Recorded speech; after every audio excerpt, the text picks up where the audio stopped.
मेरे रसूल फरमाते अला उनब्बिउकुम बिअकबरिल कबाइर, सहाबा मैं तुम्हें बड़े बड़े गुनाहों की खबर ना दूं। अर्ज की आका इरशाद फरमाइए अल इशराकु बिल्लाह, अल्लाह के साथ किसी को शरीक ठहराना, व अकूकुल वालिदैन, वालिदैन की नाफरमानी करना, व कौलु ज़ूर, झूठी गवाही देना। बड़े गुनाहों में जवानों एक गुनाह माँ बाप की नाफरमानी है। तिरमिजी की रवायत, अबू हुरैरा रावी, बाबुल फित्र में यह रवायत मौजूद है। मेरे नबी फरमाते जब मेरी उम्मत में 15 बुरी खसलतें आ जाएंगी, रीहन हमराउ, उम्मत इंतजार करे सुरख आंधियों का, व ज़लज़लातिन, जलजलों का, इन्हें जमीन में दंसा दिया जाएगा और आसमान से भी ताबड़तोड़ हमले होंगे। वो 15 बुरी खसलतें कौन कौन सी हैं? इज़्ज़तु खिज़ल फ़ैउ दुवलन, फरमाया जब हुक्मरान तबका सरकारी खजाने को दोनों हाथों से लूटना शुरू कर देगा। वल अमानतु मगनमन, जिसके पास अमानत रखी जाएगी जाती माल समझ के हड़प कर जाएगा। वस ज़कातु मगरमन, मालदार लोग ज़कात देना छोड़ देंगे। व तुअल्लिमु लिगैरि दीन, उलमाए दीन दुनिया के तलबगार बन जाएंगे। व अता रजुलु इमरातुहु, आदमी बीवियों के फर्मा बरदार होंगे। व अक्का उम्मुहु, माओ के नाफरमान हो जाएंगे। व अदना सदीकहु, दोस्त के साथ हुस्ने सुलूक से पेश आएंगे। व अक्सा अबाहु, बाप के साथ बदसलूकी करेंगे। व शुरिबतिल खुमूर, शराबे आम होंगी। इस उम्मत का अव्वल आखिर पे लान तान करेगा। फिर क्या होगा? सुरख आंधियां चलेंगी। फिर क्या होगा? जलजले आएंगे। फिर क्या होगा? इन्हें जमीन में दंसा दिया जाएगा। फिर क्या होगा? आसमान से जालाबारी होगी। कब जवानों?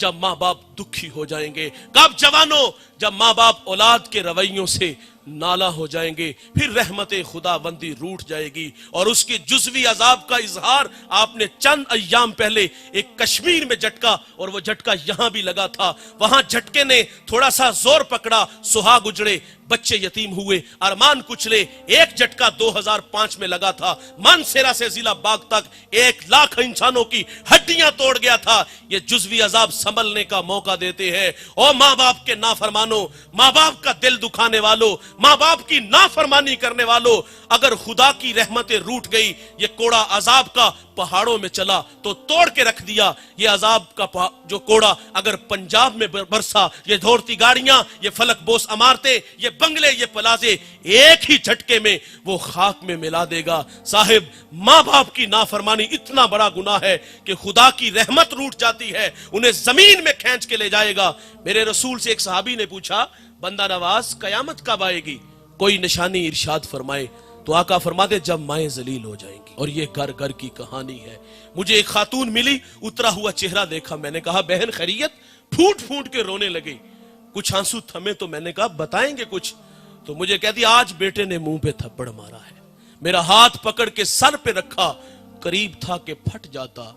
फरमाया जब औलाद नालायक हो जाएगी तो खुदा नाराज हो जाएगा। मैंने ये बातें की तो इसने मेरी बातें सोशल मीडिया पे सुन ली। मेरी दोबारा मुलाकात हुई, मैंने फिर उतरा हुआ चेहरा देखा। मैंने कहा बहन उस जालिम ने फिर मारा?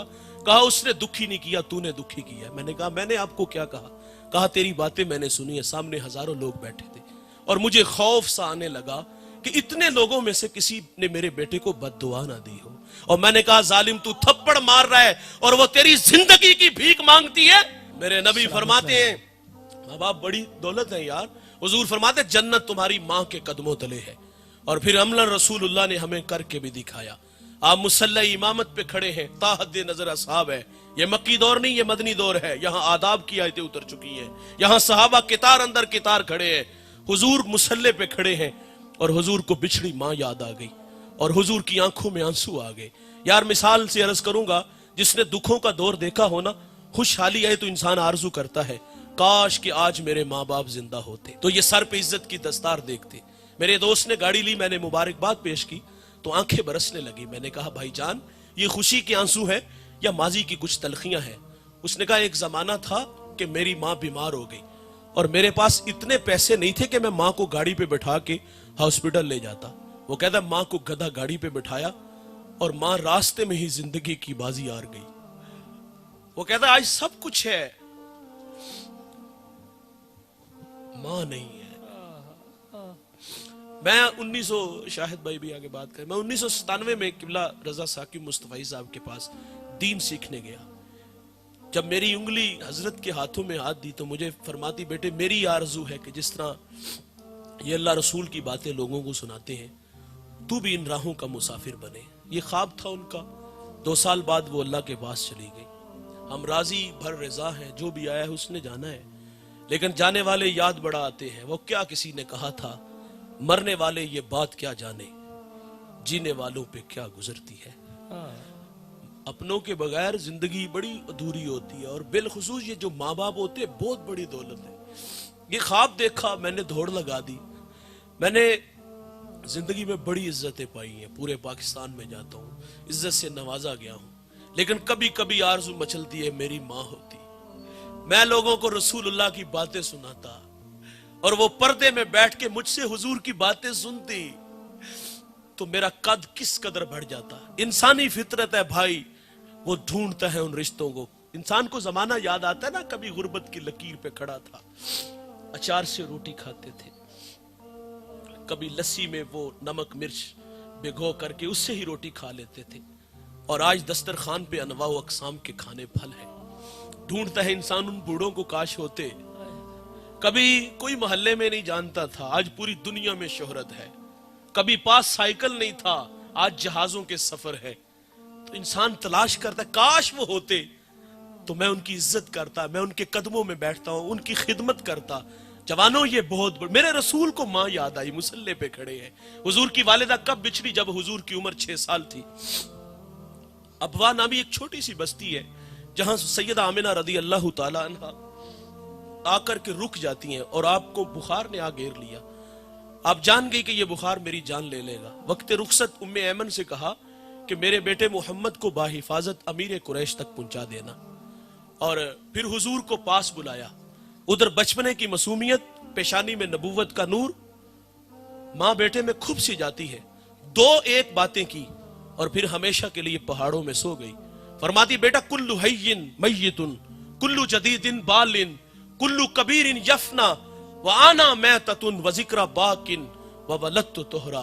فرمایا بیٹا ہر نئی چیز نے پرانا ہو جانا ہے، ہر باقی نے فنا ہو جانا ہے.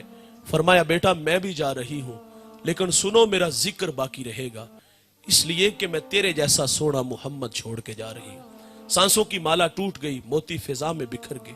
حضور ماں سے لپٹ کے روئے، اور پھر اپنے ننھے ہاتھوں سے کالے پتھروں کی قبر بنائی، اس پہ آنسوؤں کا چھڑکاؤ کیا. جہاں تک ماں نظر آتی رہی حضور پلٹ کے ان کالے پتھروں والی قبر کو دیکھتے ہیں. میں نے سیدہ آمنہ کے مزار کی 2 دفعہ زیارت کی ہے. یہ مدینہ سے 350 کلومیٹر کے فاصلے پر ہے.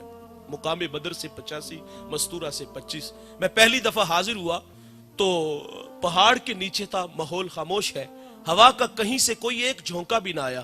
لیکن جب سیدہ آمنہ کے قدموں میں جا کھڑا ہوا، یقین جانو ایسا لگا کہ اللہ نے جنت کے 8 دروازے ہی کھول دیے ہوں. ایسا لگتا تھا کہ جنت سے ٹھنڈی ہوائیں سیدہ آمنہ کو سلام کرنے آتی ہیں. ام ایمن کہتی میں حضور کو لے کے پہاڑ سے نیچے آئی. جب نیچے آئی تو پیچھے پلٹ کے دیکھا تو حضور میرے ساتھ نہیں تھے. فرماتی میں دوبارہ پھر پہاڑ پہ چڑھی تو میری آنکھیں کیا دیکھتی ہیں کہ حضور ماں کے سرانے کھڑے ہیں، اور وہاں کھڑے ہو کر کہہ رہے تھے امی جی آپ تو جانتے ہو کہ میرا اس دنیا میں آپ کے سوا کوئی بھی نہیں ہے. ام ایمن کی جان نکل گئی، حضور کو سینے سے لگا لیا. آقا فرمایا کرتے تھے ام ایمن میری ماں کے بعد میری ماں لگتی ہے. حضور مصلے پہ ہے، بچھڑی ماں کی یاد آئی. حضور صحابہ سے فرماتے کاش کہ آج میری ماں زندہ ہوتی، میں تمہیں نماز عشاء پڑھا رہا ہوتا، اس میں سورت فاتحہ کی قرات کر چکا ہوتا. میری ماں کو مجھ سے کوئی کام یاد آ جاتا، وہ مسجد نبوی کے دروازے پہ آ کے کہتی ابن محمد، بیٹے محمد میری بات سنو. حضور فرماتے میں نماز توڑ کے پہلے اپنی ماں کی بات کو سنتا. بہت بڑی دولت ہے ماں باپ، ان کی قدر کرو جوانوں. یہ ایک بار آتے ہیں دوبارہ نہیں آئیں گے. میرا کہنا ہے یار مانا تم شادی کے بعد بہت مصروف ہو گئے.